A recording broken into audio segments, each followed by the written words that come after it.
welcome to I-24 News Defense, your weekly opportunity to receive a broader perspective on strategic affairs, brought to you in cooperation with IsraelDefense magazine.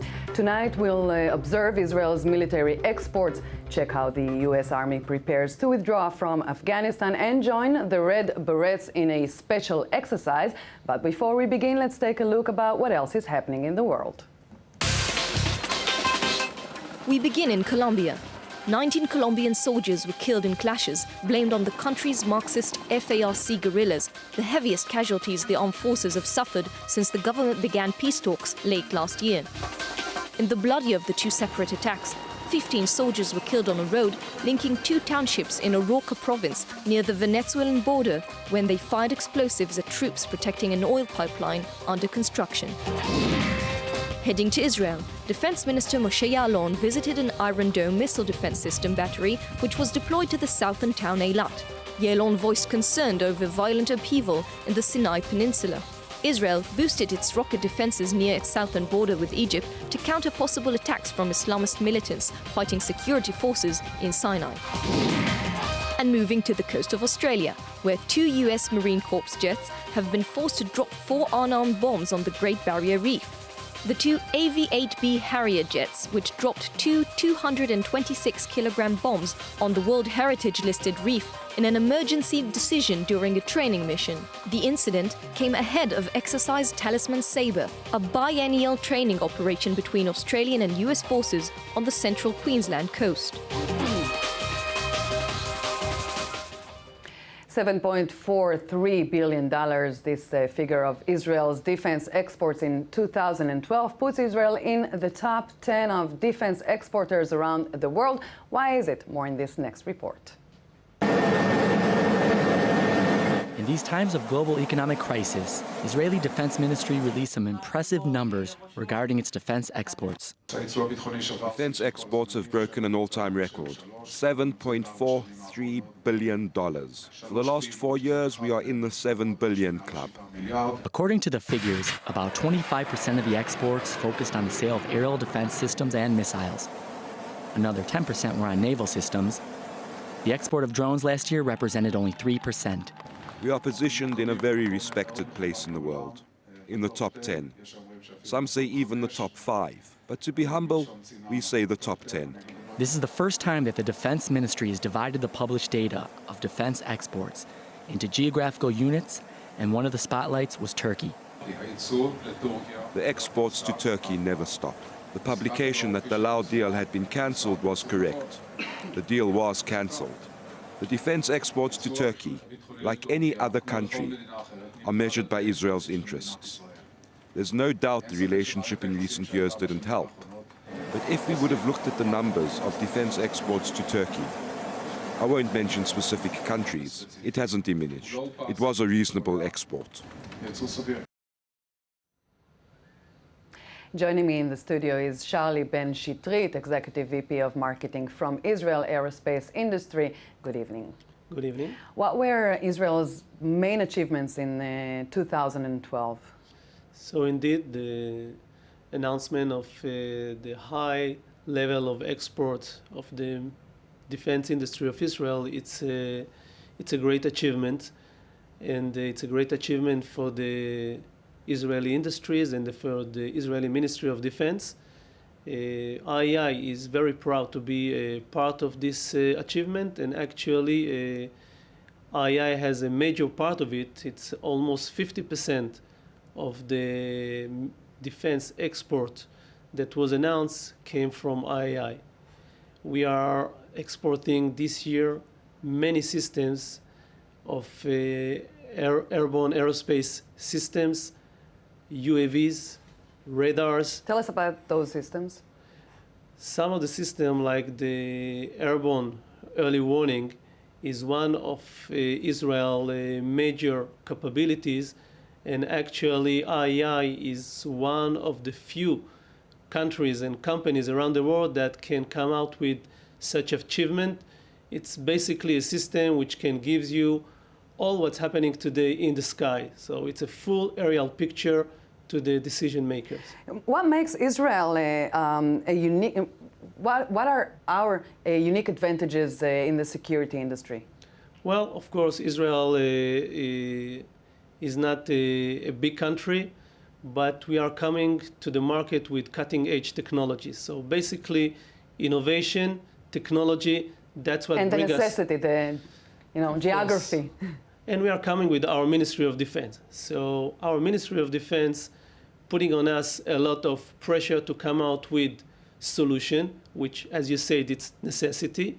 So altogether, we are coming to the market with the most innovative solutions and with the proven solutions. Right. So 2012 was a great year, and 2013 started well, but there are some concerns about the second half of the year.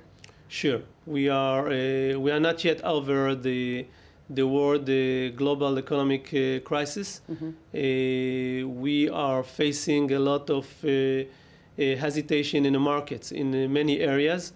We are facing a bigger competition from our friends in the US and in the Europe. Of course, they are looking into all the markets. We all heard about the sequestration in the US. So we have to be sharper. We have to come out faster to the market.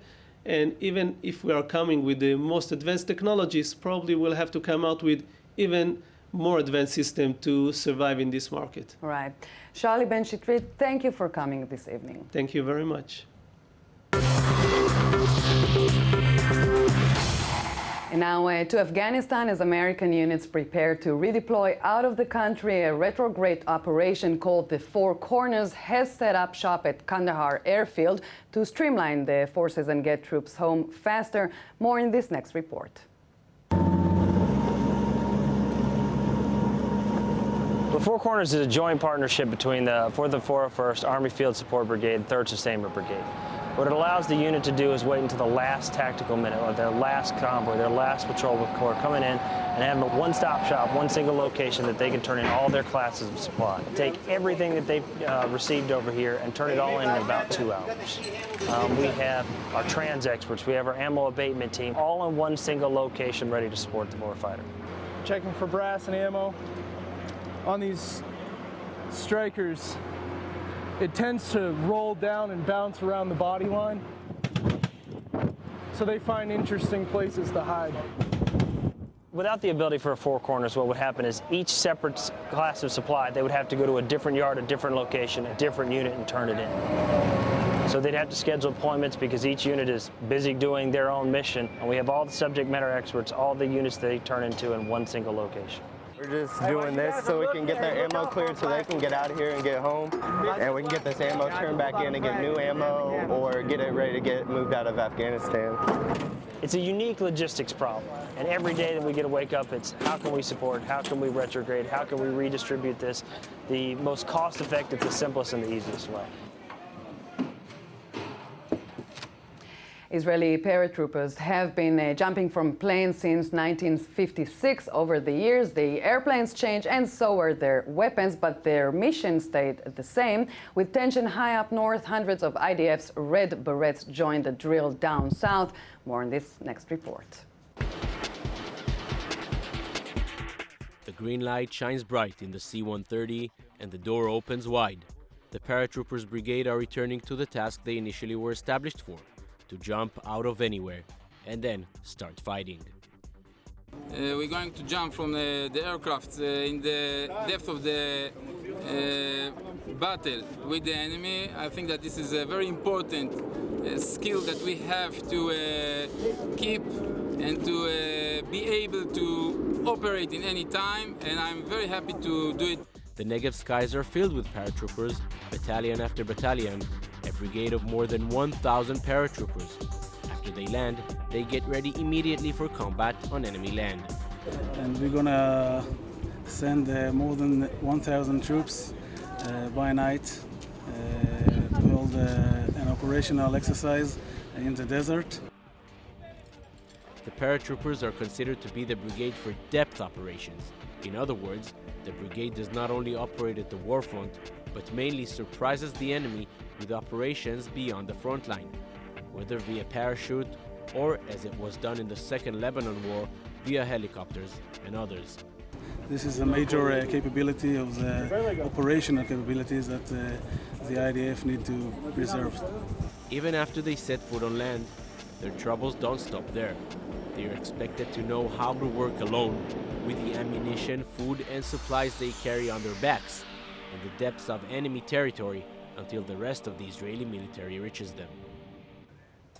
Joining me now in the studio is Yoav Limor, senior military analyst. Thank you for coming. Thanks, Adas. 70 years we've been operating with the parachuters, but is there still a relevant? Is it still a relevant operational method? Good question. I mean, last time we used it, it was a Sinai operation, 56. 7 years ago, yeah, it was in 56. It's a good question. I don't know to determine fully. I mean, the army wants to occupy or to use or to hold that capability in order to have it upon any future decision that will have to be made. You ask me frankly, do I think it's going to happen? Not really. But Israel bought now we saw the old Hercules, the old C-130. Now the J's, the new version of that airplane was bought by Israel. The new ones, they'll start coming to Israel next year. So they might be used, but sincerely, you saw the last operation in Gaza. You saw the last Lebanon war. Right. We're going more and more towards the use of Air Force and intelligence and less ground forces. So why paratroopers? And not only Air Force, but also unmanned vehicles. So maybe that will also impact the ground forces. Yes, it's true. But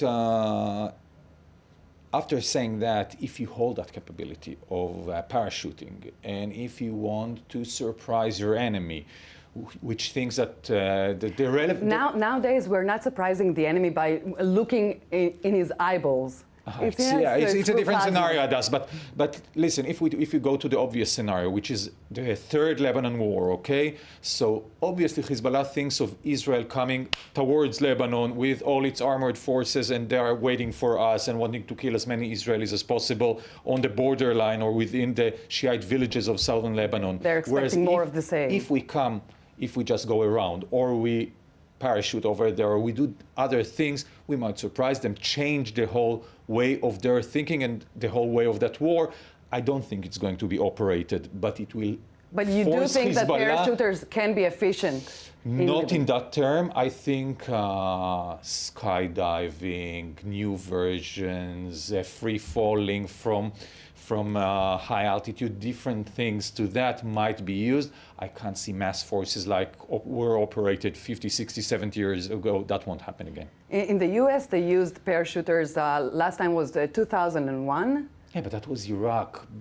In Afghanistan, right. Afghanistan and Iraq, huge area, not any relevant enemy. I mean, no immediate threat to the forces.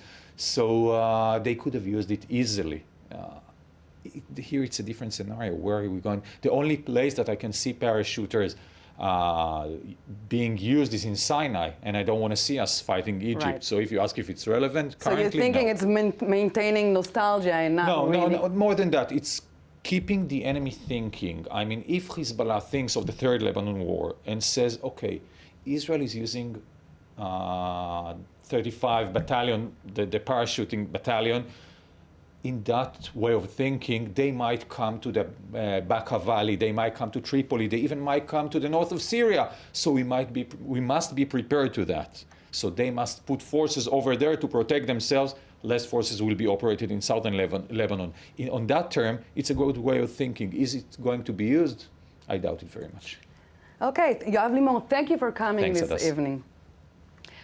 We're moving on. Naval, air, and land forces from the US, Azerbaijan, Bulgaria, Canada, Georgia, Germany, Italy, Romania, Turkey, and the Ukraine joined together for Sea Breeze 2013 in the Black Sea in order to strengthen cooperation and to improve maritime security. Here. This year, Sea Breeze featured a variety of hands-on training scenarios that involved counter-piracy, humanitarian assistance, disaster relief, and non-combat evacuation exercises. I saw Ukrainian, Turkish, and Romanian ships operating together with U.S., Ukraine, and German aircraft. Maintaining peace and stability in the modern world is possible only through the common efforts. Therefore, conducting international exercises of this level is an important step towards achievement of global maritime security. I conclude that the primary goal of this exercise has been achieved. As we leave this beautiful city... Well, that was all we have time for. Be sure to catch up next week for another edition of I-24 News Defense. To keep up with the news, log on to www.i24news.tv. Have a safe night from Jaffa Port. Good night.